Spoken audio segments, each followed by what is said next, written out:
Good day, everyone. We are the Group 5, and I am Jacqueline Atienza, together with Jonalyn Talibutab, Erica Jane Brigas, Rochelle May Layasan, Ella Rain Kilario, and Julian May Dungog. We will be tackling about functional-notional approach. But before we proceed to discussion proper, let's first watch this motivational video entitled Why I Learned English. First, let me tell you that language is very important. I was born in a normal family, and I'm not good at schooling. Of course, I tried to study hard, but as a boy, my school was not that good at that time. So I failed looking for jobs, looking for joining university, joining good schools. But I never give up. But let me tell you other thing. Language is so important. It helped me a lot. Because of artificial intelligence, in the future, people say, I don't need to learn English or Russian or Japanese. Something a chip here can translate it quickly. No, it's not about language. It's about the culture. When you learn the other language, you start to understand the other culture. You start to appreciate, respect the other culture. When you appreciate, respect the other culture, you will be respected and appreciated by the others. Then you can work out together. I learned my English by myself when I was a child. I never got one day English training class outside China. But I think I understand the Western culture much better than those Chinese students study outside. Because I'm not learning language, I'm learning culture. When you respect the other culture, when you appreciate the other culture, it's easy to make friends. If you don't like the other culture, you will never make friends. If you don't have friends, how can you do business? So I would say language helped me a lot. But most thing helped me is my respect for the different culture.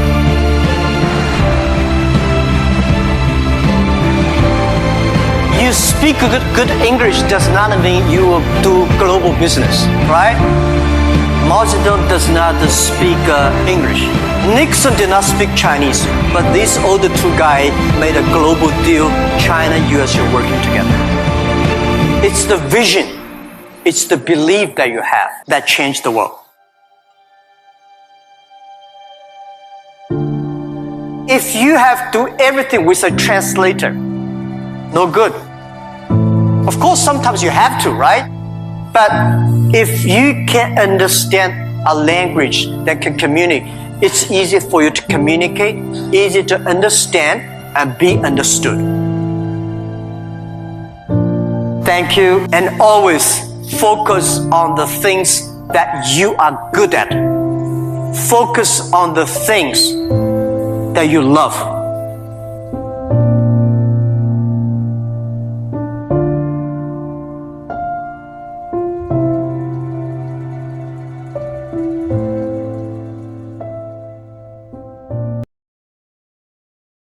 So good morning everyone, I'm Jonalyn Talibutab.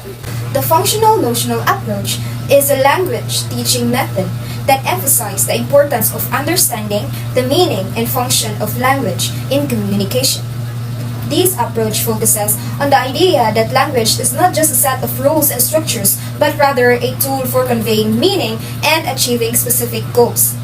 In this lesson, we will explore the key principles and concepts of the Functional-Notional approach, including the notion of functional meaning, the role of context in language use, and the importance of authentic materials in language teaching. We will also examine how this approach can be applied in the classroom to promote effective communication and language learning. Through a combination of theory, examples, and practical exercises, This lecture aims to provide students with a deeper understanding of the functional-notional approach and its implications for language teaching and learning. So, what is the functional-notional approach? The functional-notional approach is a way of teaching languages that focuses on helping learners communicate effectively in real-life situations. It's based on the idea that language is used to convey meaning and achieve specific purposes, rather than just learning grammar rules and vocabulary lists. There are three kinds of meaning. This approach identifies three types of meanings that learners need to express. First is functional. This refers to the social purpose of an utterance or what the speaker wants to achieve through communication.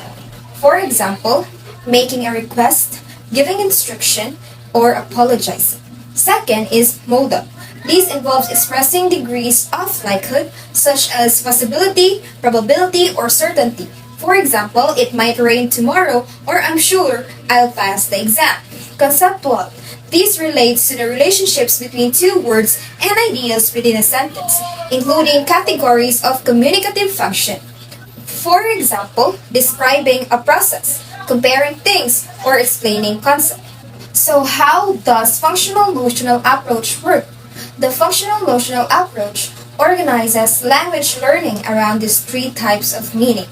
It breaks down the complex concept of language into smaller units of analysis, focusing on specific communicative situations where language is used. This means that learners practice language in context rather than just memorizing rules and vocabulary. For example, let's say you're planning a trip with your friends and needs to discuss the itinerary. A functional-notional approach will help you learn language related to the functional, making suggestions, agreeing or disagreeing. In the modal, expressing the possibility and probability. Example, we might be able to visit the museum tomorrow. And the conceptual there is describing the schedule and activities. Example, we'll meet at the hotel at 9 a.m. and head to the city center. So by focusing these three types of meaning, you'll be better equipped to communicate effectively in real-life situations.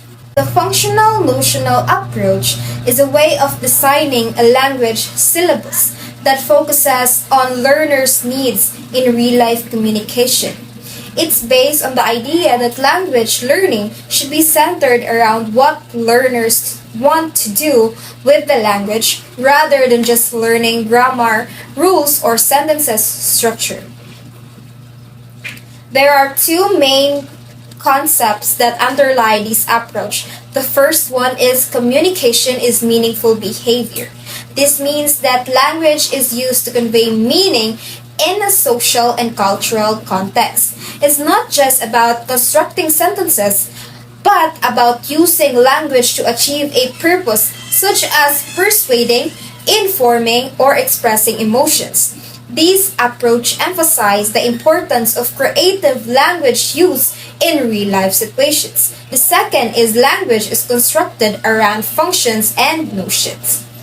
In this approach, language is organized around two main categories. The functions, these are purposes for which language is used, such as evaluating, so it's the example giving opinions. So in second, we have persuading, example is convincing people, arguing, debating, informing, providing information, agreeing, showing agreement, questioning, asking question, requesting is making requests, expressing emotions, example is showing happiness or sadness. So the second is notions. These are concepts or ideas that language is used to convey, such as time. So example is talking about the past, present, or future, the quantity, describing amounts or numbers, then the space, describing locations or directions, location, talking about places or positions, motion, describing movement or action. So the goal of the functional-notional approach is to help learners develop language skills they need to perform these functions and convey these notions in real-life communication. In functional-notional approach, Notions and functions are two key concepts that help language learners communicate effectively in real life situations. Notions, when we say notions are building blocks of meaning in language. They are concepts or ideas that can be expressed through different words, phrases, or grammatical structures. Notions can be specific. These are concrete objects or ideas such as dog, a house, or a car. In general, these are broader concepts that can be expressed in various ways such as time, size, emotion, or movements. Example of notions include time, so past, present, future, yesterday, tomorrow, and others. Quantity, we have big, small, many, few, and others. Space, here, there, near, far. Location, home, school, park, etc. And emotion, happy, sad, angry, fear, surprise. So notions can be expressed through various language forms such as nouns. We have the dog, the house, the car. Pronouns, he, she, it. The verbs run, jump, read. Prepositions in, on, up. Conjunctions and, but, or. Adjectives big, happy, blue. Adverbs quickly, loudly, wisely. Now let's talk about the functions. So functions are the purposes or goals that language learners want to achieve when communicating with others. They are the actions or interactions that people engage in when using the language to achieve a specific objective. Example of functions include suggesting, so making a proposal or recommendation. Second is promising, so making a commitment or a pledge. Third is apologizing, expressing regret or remorse. Fourth is greeting, so welcoming or acknowledging someone. Fifth is inviting, so asking someone to participate or attend on an event. So functions involve interaction between at least two people and require the use of language to achieve a specific purpose. So for example, when you ask someone, what is your favorite food? So you are performing the function of inquiring or asking information. So in summary, notions are concepts or ideas that language learners want to convey, while functions are the purposes or goals that they want to achieve when communicating with others. So by understanding the notions and functions, language learners can develop the skills they need to communicate effectively in real life situations. A pleasant day to everyone. I am Erica Jane Briguez. In the functional notional approach, a situation is a crucial concept that plays a vital role in shaping the language used in communication. A situation also refers to the specific context or circumstance in which communication takes place, and it has a significant impact on the language used, including variations such as dialects, formality or informality, and the mode of expression. The situation influences the language used, and language learners need to be able to adapt their language to the specific situation they are in. This approach focuses on developing learners' ability to use language in real life contexts, and understanding the situation is essential to achieve this goal. Now, let us know the elements of situation. First is the persons taking part in the speech act. It means these are the participants involved in the conversation, including their roles, relationship, and social status. And next is a place where the conversation occurs. This is the physical location or setting where the communication takes place. And then for the third element is the time the speech act is taking place. This means it is the time of the day of the week, or the specific occasion that can affect language used. And lastly is the topic or the activity that is being discussed.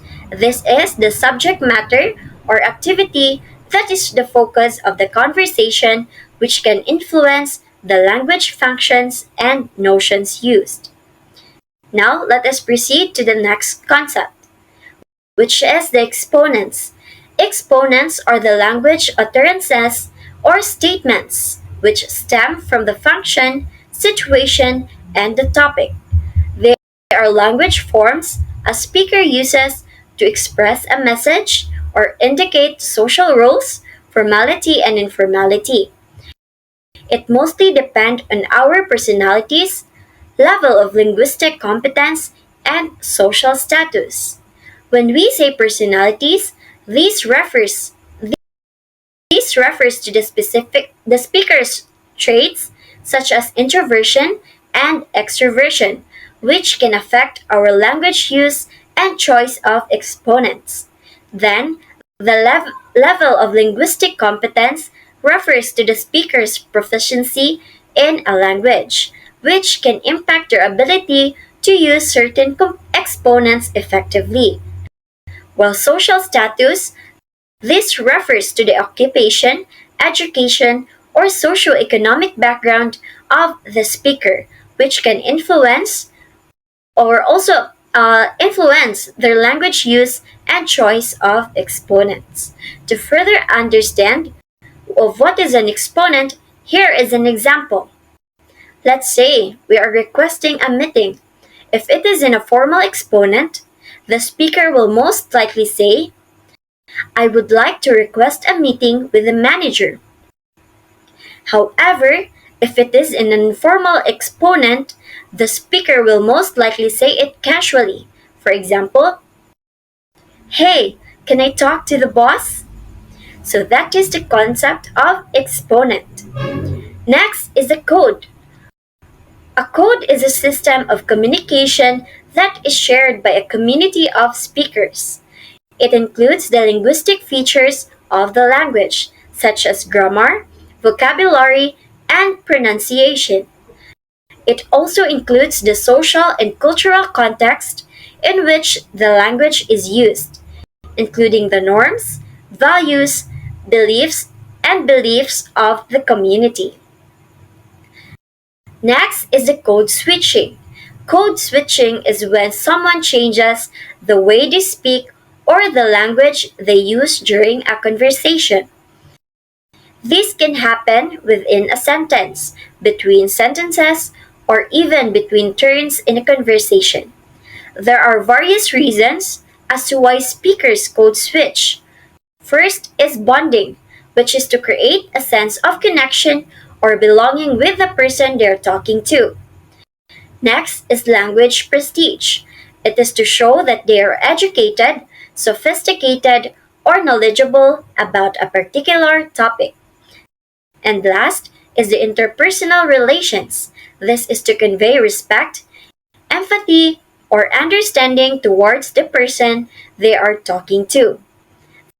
For example, a person switches from using technical jargon to plain language when talking or explaining a complex topic to someone who is not an expert or not familiar with jargons. Moving on, let us now discuss the 8 essential components found in functional-notional syllabi.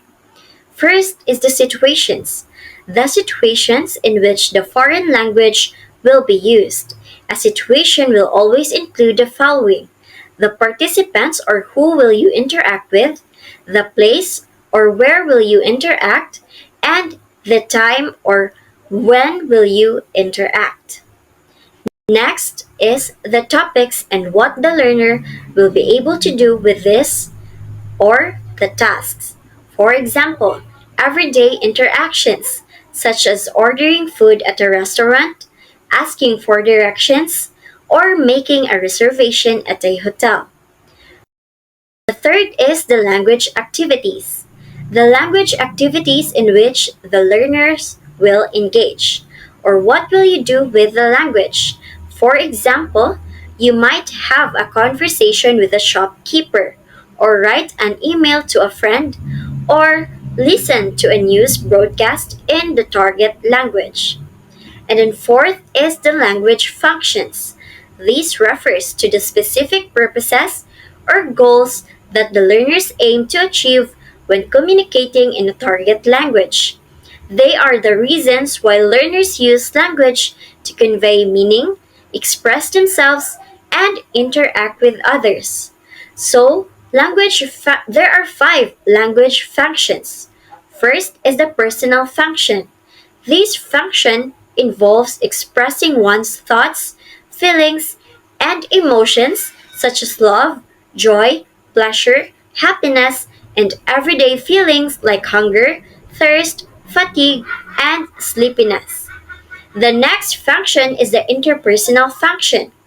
This function enables learners to establish and maintain social and working relationships, including greetings, introductions, expressing joy at another's success, and apologizing.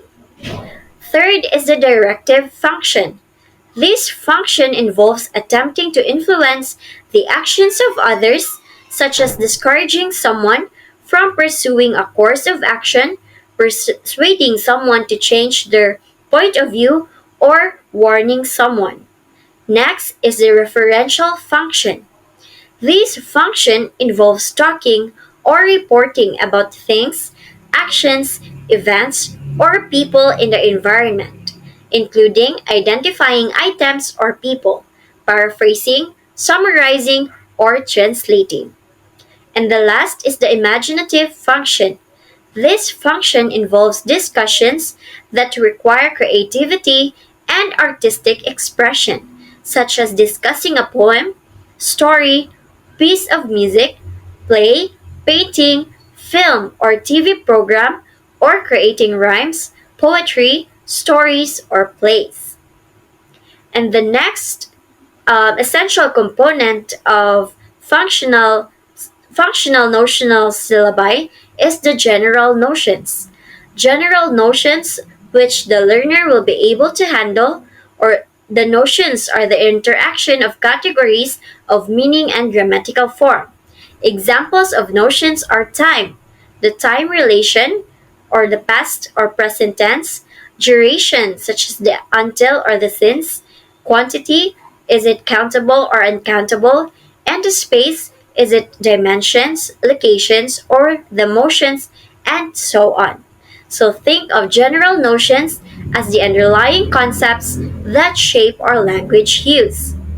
Next is the specific notions. The specific notions are the topic related notions which the learner will be able to handle.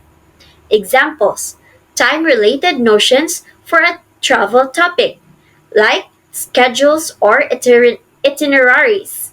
So, think of specific notions as the specific concepts related to a particular topic or theme. The next essential component is the language forms, or the exponents, which I have already discussed a while ago. Again, the language forms or the exponent is the form that the learner will be able to use. These forms are usually referred to as components, which are the language utterances or statements that stem from the function, the situation, and the topic. Example: I am going to the store. So this is an exponent of the function directive in a situation of buying food. Think of language forms or the exponent as the actual words or phrases we used to communicate in a specific context. And the last essential component is the degree of skill. The degree of skill the learner will be able or will be required to display. So this means that it is the level of proficiency the learner will be required to display, such as basic, intermediate, or advanced levels of language use.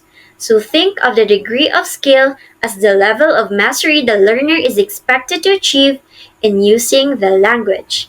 So that would be all for the 8 essential components found in functional-notional syllabi. Thank you. Good day, everyone. I am Jacqueline Atienza, and now let's proceed to the 7 characteristics of functional-notional approach. There are 7 characteristics of functional-notional approach. The first characteristic is a functional view of language focusing on doing something through language. This approach treats language as a tool for accomplishing functions, such as requesting, apologizing, giving directions, or making suggestions. The focus is on what learners do with language rather than just memorizing vocabulary or grammar rules. It emphasizes the practical use of language in real-life situations. The second characteristic is a semantic base as opposed to grammatical or situational base. Instead of primarily organizing lessons around grammar rules or specific situational contexts, like for example, at the store, the functional-notional approach organizes learning based on the meanings and functions language conveys, like for example, expressing time or asking for help. This semantic focus ensures learners understand the purpose behind language use and how different structures can express similar meanings. The third characteristic is a learner-centered view of language learning. This approach puts learners at the center of the learning process, considering their needs, interests, and goals. It focuses on helping learners use language in ways relevant to their own lives, promoting active participation and engagement. The teacher's role is to facilitate and guide adapting activities based on learners' experiences and context. So the fourth characteristic of a functional-notional approach is a basis in the analysis of learner needs for using language that is reflected in goals, content selection, and sequencing, methodology, and evaluation. The approach starts with analyzing what learners need language for, whether it's traveling, studying, or working. This analysis shapes everything from lesson goals to content taught, ensuring the lessons are relevant and useful. The methodology focuses on practical application, and evaluation assesses learners' ability to perform real-life tasks using language. The fifth characteristic is learner-centered goals, objectives, and content organization, reflecting authentic language behavior and offering a spiraling development of content. The approach sets specific goals based on learners' needs, emphasizing authentic language use that mirrors how people actually communicate. Content is organized progressively, starting with simple functions and building complexity over time in a spiral manner. This means topics and functions are revisited with increasing depth, reinforcing and expanding learners' skills gradually. The sixth characteristic of a functional-notional approach is learning activities involving authentic language use. Activities in the functional-notional approach are designed to mimic real-life scenarios and interactions, rather than completing exercises that focus solely on grammar or vocabulary. Learners engage in tasks such as role plays, simulations, and problem-solving exercises. These activities provide opportunities for learners to practice using language in meaningful and realistic ways. The last characteristic of a functional-notional approach is testing, focus on the ability to use language to react to and operate on the environment. Assessment in this approach measures how well learners can use language to interact with their surroundings. Instead of traditional tests in grammar or vocabulary knowledge, evaluation focuses on whether learners can perform specific tasks such as asking for information, giving directions, or expressing opinions. The goal is to assess the learner's functional competence in real-life situations, ensuring they can effectively communicate and respond to various contexts. So those are the 7 characteristics of a functional-notional approach. Here are the key principles and applications in understanding language skill-focused and functional-notional approach. So the first one is focus on communicative purpose. The approach emphasizes what learners want to accomplish through language rather than just teaching grammar or vocabulary in isolation. For instance, if a learner wants to learn how to apologize, phrases like "I am sorry for what I have done" are introduced. This functional approach makes language learning more practical and relevant to real-life situations. Like, for example, if a learner wants to learn how to apologize, they might practice phrases like "I'm sorry for being late" or "I apologize for my mistake." Similarly, if the purpose is to ask for help, phrases such as "Could you help me please" are introduced. This makes language learning more practical and relevant to real-life situations. So the second principle is use of real and appropriate language. Learners are encouraged to use language that fits the context of their communication. The goal is to provide them with the tools to express themselves accurately and appropriately based on the situation they are in. Like, for example, in a restaurant scenario, learners might practice ordering food by saying, "I would like to order pasta, please."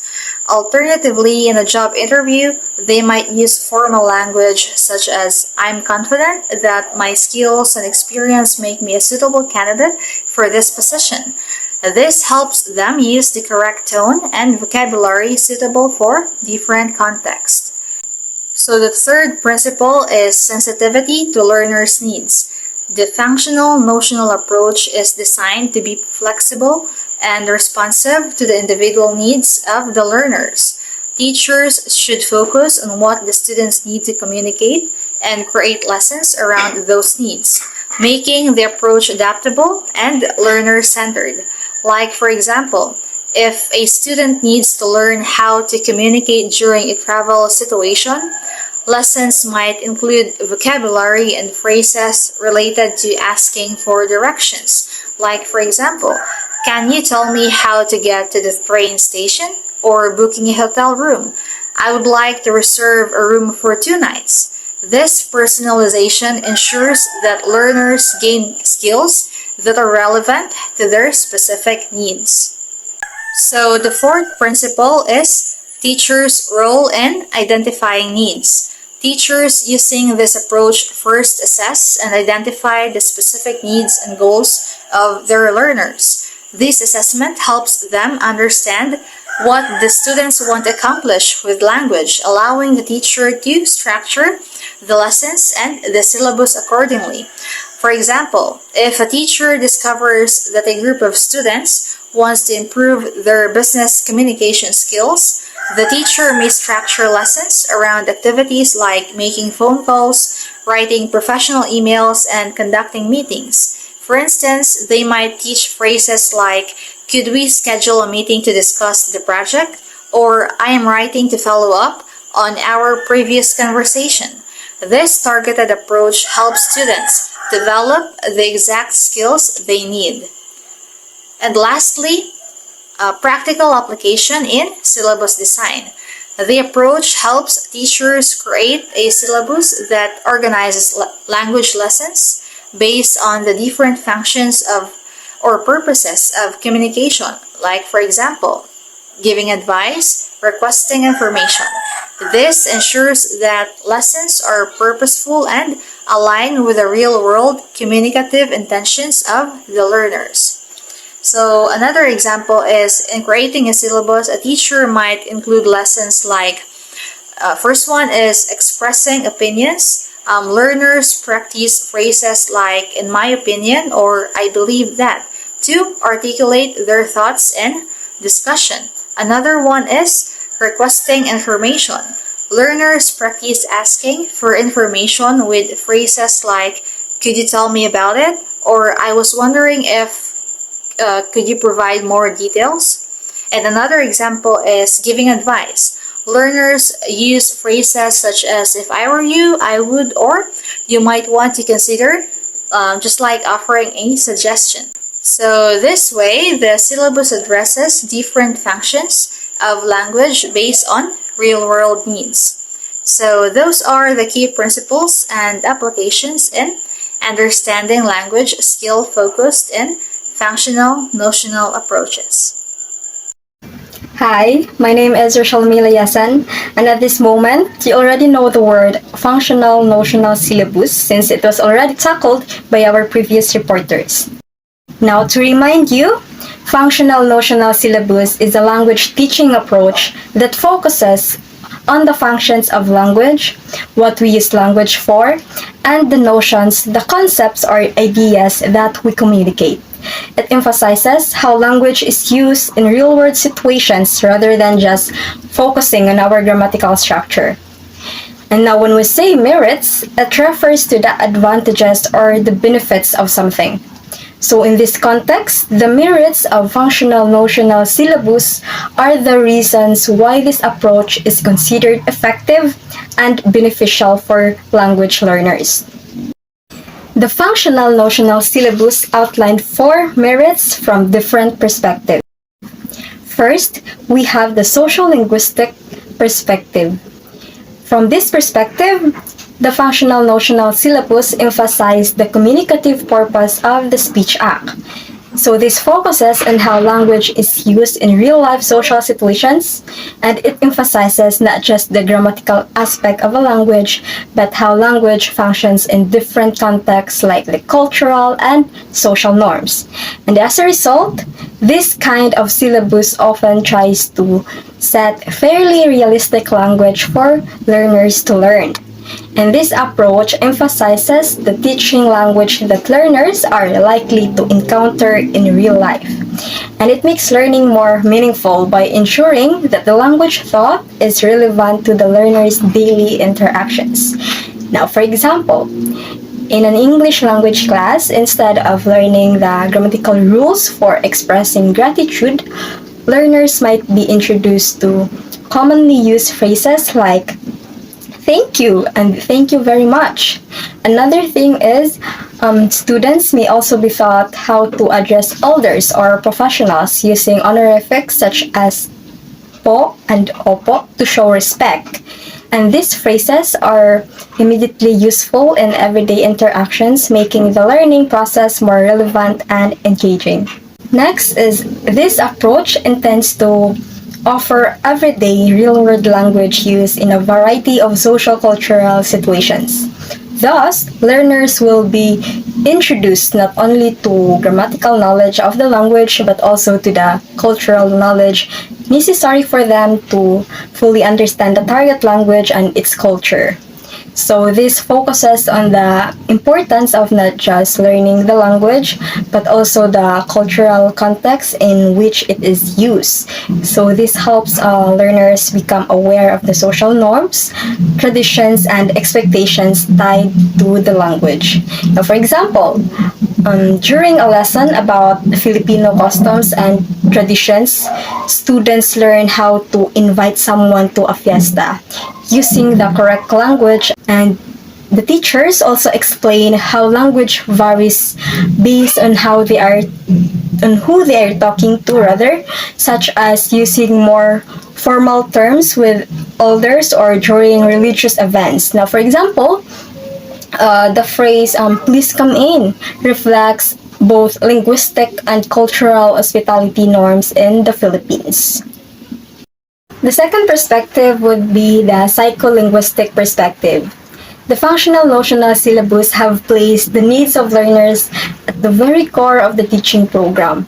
It focuses on how the human mind processes and learns language. It recognizes that language acquisition is a cognitive process and that learners' mental capabilities should be at the center of the teaching strategy. And secondly, the functional notional syllabus is often arranged according to different levels and needs of the target learners.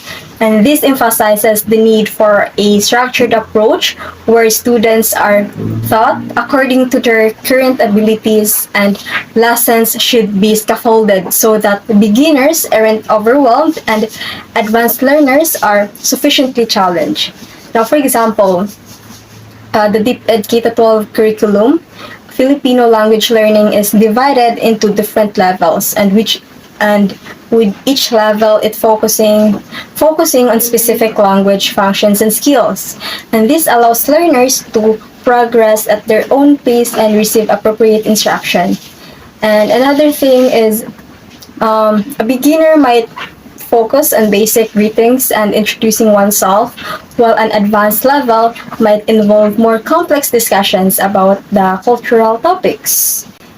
Next is it is intrinsically motivating because it provides actual communicative functions to serve the learner's needs. So this means that language learning is more engaging when it is tied to real life situations that are relevant to the learner. When students see the practical value of what they are learning, they are more motivated to participate actively. Now, for example, a senior high school student is asked to give a presentation on how to prepare for a natural disaster such as a typhoon. Since this is something that may need to do in real life, they are more motivated to practice presenting in English or Filipino, paying attention to clarity and communication. And the task motivates them to use language meaningfully because it serves a real-world functions, which increases their engagement in learning. So next, it understands that before asking learners to produce language, sufficient input must be provided initially. So this highlights the importance of exposing students to plenty of language examples before asking them to produce. So they need to hear, read, or observe how language is used before they are ready to use it themselves. Now, for example, before asking students to write a short essay on climate change, a Filipino teacher plays a news clip on the effects of typhoons in the Philippines. So the students watch and discuss the clip before they are tasked with writing. So by providing input first, the students have a model to follow and vocabulary to use when they begin their own work. So this ensures that they have enough understanding before they are asked to produce their own language output, making the task easier and more achievable.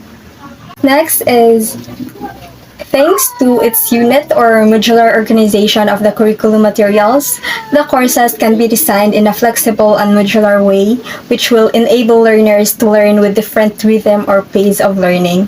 So the functional-notional syllabus can be broken down into smaller, flexible modules, allowing students to progress at their own pace. So this is particularly useful in mixed ability classrooms where some students may need more time to grasp a concept while others may move faster. For example, during the pandemic, so many Filipino students use self-learning modules to continue their education at home. And the student might complete a module on expressing opinions in Filipino. So the modular format allows students to learn at their own pace, and some may complete it in 1 week, while others take 2 weeks depending on their learning speed and needs. And these modules allowed flexibility, ensuring that no student was left behind regardless of their learning speed. Now, the third perspective is the linguistic perspective. So it focuses on the nuts and bolts of language, its sounds, structure, and vocabulary. So the functional-notional syllabus ensures that learners gain a solid grasp of these aspects so they can use language correctly in communication.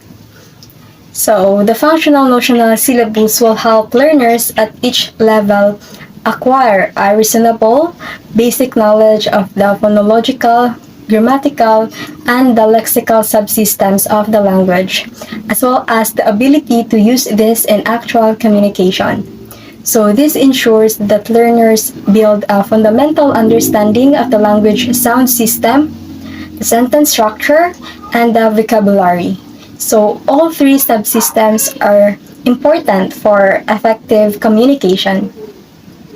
Now, for example, many students learn about the phonological differences between Filipino and English sounds, especially when it comes to vowel pronunciation. They practice pronouncing words like cat and cut, focusing on mastering the subtle differences. So the teacher also includes grammar drills, where students practice forming correct plural nouns such as child to children to enhance their grammatical understanding. By breaking down the social-linguistic, psycholinguistic, and the linguistic perspective in this manner, we can see how the functional-notional syllabus creates a well-rounded and practical approach to language learning. This method allows learners to not only understand the rules of a language but also to use it effectively and appropriately in various social and real-world contexts. The syllabus adapts to different learning speeds, addresses the learner's immediate needs, and makes sure that students are provided with the necessary input before being asked to produce language, ensuring a comprehensive and flexible language learning experience. So that would be all for my part. Now I will give you to Miss Kilario to discuss the fourth perspective, which is the educational perspective. Good day everyone, I am Ellerin A. Kilario. I will continue discussing the educational perspective, which has several merits. Afterwards, I will discuss the drawbacks and the first perspective, which is the course design perspective, highlighting its major drawbacks. From an educational perspective, the functional-notional syllabuses have several other merits. First is the approach has enabled teachers to exploit sound psycholinguistic, social-linguistic, linguistic, and educational principles. One of the key merits of functional-notional syllabus is that it allows teachers to draw on psycholinguistic, social-linguistic, linguistic, and educational principles in their teaching. This means that the approach is grounded in how people naturally learn, use, and interact with language. Psycholinguistically, it aligns with the way learners acquire language by emphasizing communication in real-life context, which is more motivating and cognitively engaging than rote memorization of grammar rules. By focusing on language functions, the syllabus also acknowledges the social-linguistic importance of understanding language as a social tool. Learners are introduced to how language varies depending on social factors such as context, relationships, and formality, helping them use language appropriately in different situations. Additionally, from a linguistic perspective, the functional-notional approach allows learners to develop their communicative competence while still addressing structural aspects of the language, albeit in a more natural, contextualized manner. Educationally, this approach respects principles of active learning and engagement, ensuring that learners are actively using and experimenting with language rather than passively absorbing information. Second, it can develop naturally from existing teaching methodology. Another educational merit of the functional-notional syllabus is its ability to develop naturally from existing teaching methodologies. This adaptability makes it easier for teachers to integrate the approach into their classrooms without the need for drastic changes to their existing methods. So, for example, teachers who have been using traditional grammar-based syllabuses can gradually introduce functional-notional elements such as incorporating real-life scenarios and communicative tasks into their lessons. This flexibility is particularly beneficial for educators working in different contexts as they can adjust the emphasis of functions and notions based on their students' needs and the constraints of their teaching environments. The ability to integrate the functional-notional approach with various teaching styles and methodologies helps ensure that it is accessible and practical for a wide range of educational settings. Third is, it enables a spiral curriculum to be used which reintroduces grammatical, topical, and cultural material. The functional-notional syllabus also supports the use of a spiral curriculum, which is another significant merit from an educational perspective. A spiral curriculum is one where key topics and concepts are revisited and expanded upon at different stages of learning. In the context of functional-notional approach, this means that grammatical, topical, and cultural material can be reintroduced and reinforced as learners progress. For example, a basic function like making a request might be introduced early on using simple structures, but as learners advance, more complex form and cultural nuances of requests can be explored. This cyclical approach to learning reinforces knowledge and allows learners to build on their previous understanding, gradually developing more sophisticated language skills. The spiral curriculum does support long-term retention and deeper learning as learners revisit and refine their understanding of key language functions and notions over time. Fourth is, it provides for the widespread promotion of foreign language courses. Lastly, the Functional-Notional syllabus contributes to the widespread promotion of foreign language courses. It focuses on real-life communication and practical language use, makes language learning more accessible and appealing to a broader audience. Learners are more likely to see the relevance of what they are studying when it is presented in terms of everyday functions and situations they may encounter in the real world. This practical orientation can attract more people to study foreign languages as they recognize the immediate utility of the language skills they are acquiring. Furthermore, because the Functional-Notional approach emphasizes communicative competence, it aligns well with global trends in language education, where there is a growing demand for people to use languages for international communication in both personal and professional contexts. By promoting functional language use, this approach helps foreign language courses remain relevant and engaging in an increasingly interconnected world. So let's proceed to drawbacks. While merits of the Functional-Notional approach in language teaching are the positive aspect or advantages, a drawback in the context of the Functional-Notional approach refers to a limitation or disadvantage of using this method in language teaching. Despite its benefits such as focusing on real-life communication, a drawback would be any aspect of the approach that makes it less effective or less suitable for certain learners or learning goals.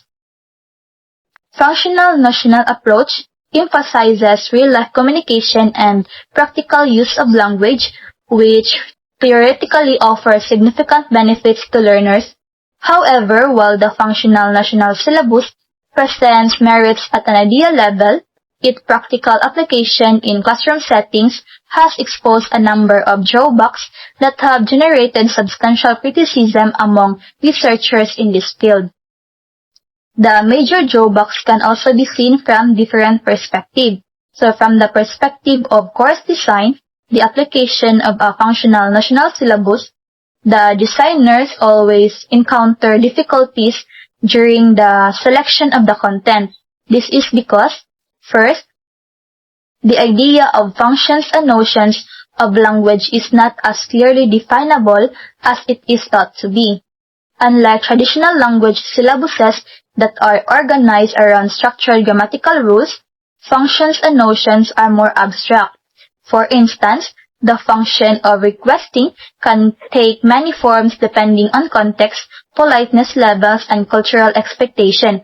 Similarly, notions like time or quantity are broad and can be expressed in various ways.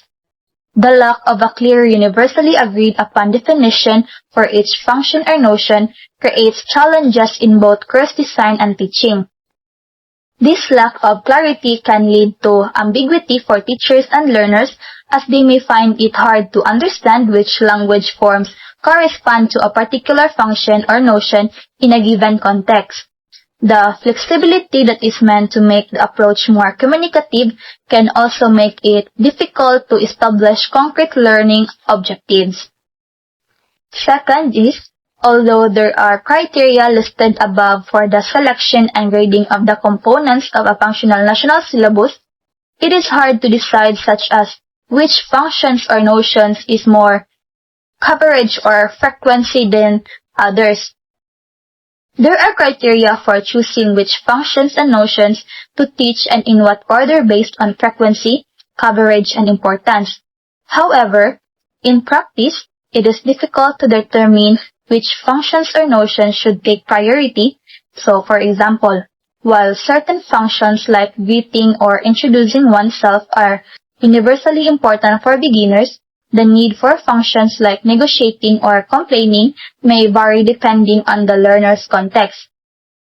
Furthermore, different cultural and social settings can make some functions more relevant than others, complicating the grading process.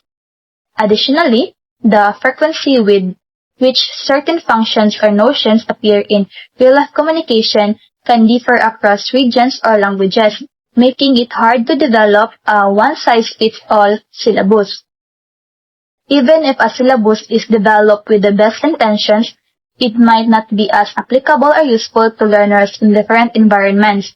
This makes the selection and sequencing of content a subjective process, often lacking the rigor that traditional grammatical syllabuses can provide. Third is, a need analysis is an important and necessary step before the design of the contents, as whatever included in any particular functional national syllabuses are highly related to the need of the learners. However, it is always difficult to carry out a profound need analysis in a real-life situation.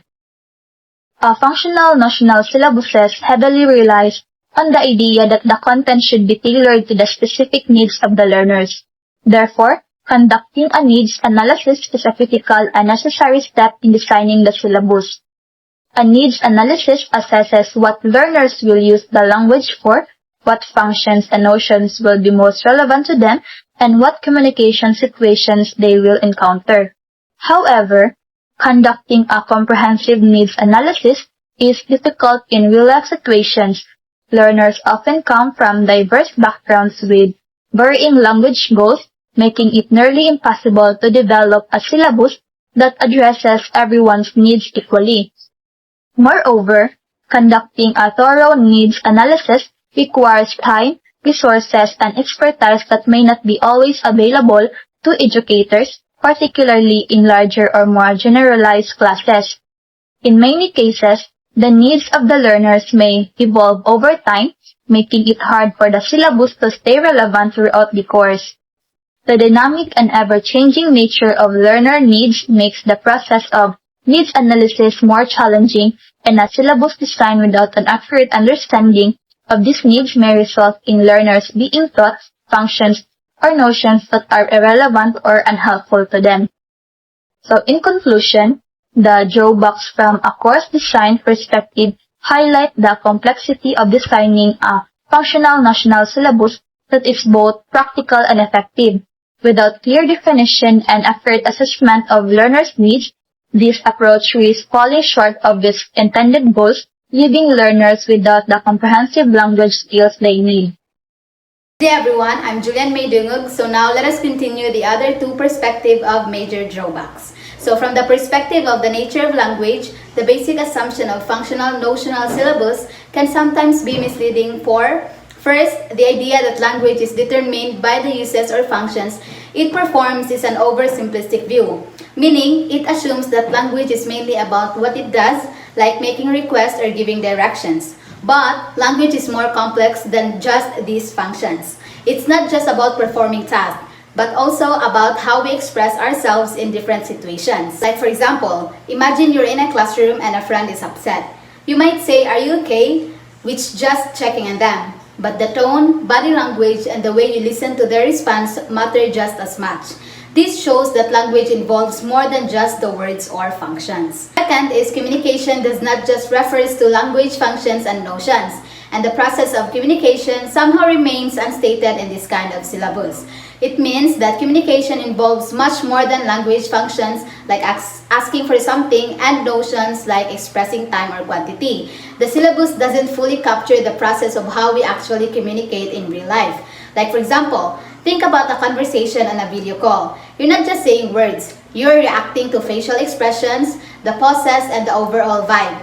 Next is the functional notional syllabus. In fact, also assume that language can be broken down into discrete components like various functions and notions that can be taught separately. This assumption makes them not much different from the grammatical syllabuses in misleading the real nature of language. So it means that the syllabus treats language as if it can be broken down into separate parts, like learning different functions and notions one at a time. But this ignores how interconnected language really is. Let's put it this way. Think of language like baking a cake. You can just learn to mix flour one day, then learn how to crack eggs another day without seeing how they all come together to make the cake. Language works the same way. It's a whole system. Now let us proceed to the last perspective of major drawbacks. So from the perspective of language teaching and learning, functional-notional syllabus bring along dissatisfactions and problems unanswered to language teachers and learning, such as grammatical structures elicited by the functions and notions taught appear in an unsystematically order, which may make teachers and learners, especially those familiar with grammatical approach, uncomfortable. So it means that grammar is taught based on different language functions like apologizing or describing. But this can result in grammar being taught in a random and systematic way, which can be confusing for teachers and learners who are used to more structured grammar lessons. So in a classroom setting, imagine learning how to use past tense verbs one day and then suddenly learning complex conditionals the next day without any clear sequence. So this can make learning harder, just like jumping from a simple to complex cooking techniques without any order. Next is the important grammatical structures may not be touched by the functions and notions included in the syllabus, which may lead to low grammatical competence of the learners. So since the focus is on language functions and not on specific grammar rules, some important grammar points might not get covered. This can lead to learners not fully developing their grammar skills. So for example, if the syllabus focuses on how to ask for help, like "can you help me?" it might not teach you important rules about how to form questions in other contexts, leaving gaps in your grammar knowledge. The third one is language functions and notions do not have particular linear sequence, which may make it ineffective for teaching and learning, as the latter is a process inherently sequential in nature. So learning language usually follows a sequence, starting with basic grammar and building up to more complex structures. But functional-notional syllabus don't follow a clear order, which can make the learning process ineffective. For example, think about learning to ride a bike. You first need to learn how to balance and pedal slowly before riding down a hill. Without that clear order, it's much harder to succeed. So the same goes for learning a language. It needs structure. Lastly, the functional-notional syllabus are product-oriented, which state clearly the expected outcomes of language learning. However, it fails to address the process of how to realize the outcomes.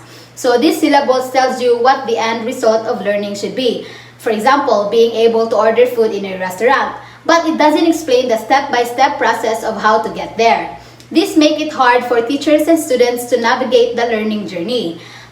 It's like being asked to run a marathon without a training plan. You know the goal, which is to finish the race, but without guidance on how to practice. It's much harder to reach that goal.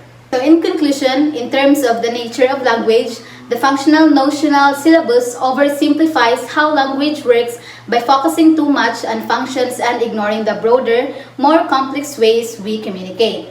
And in terms of teaching and learning, it lacks a clear structure, which can confuse learner, leave out important grammar, and focus more on the result rather on the process of learning.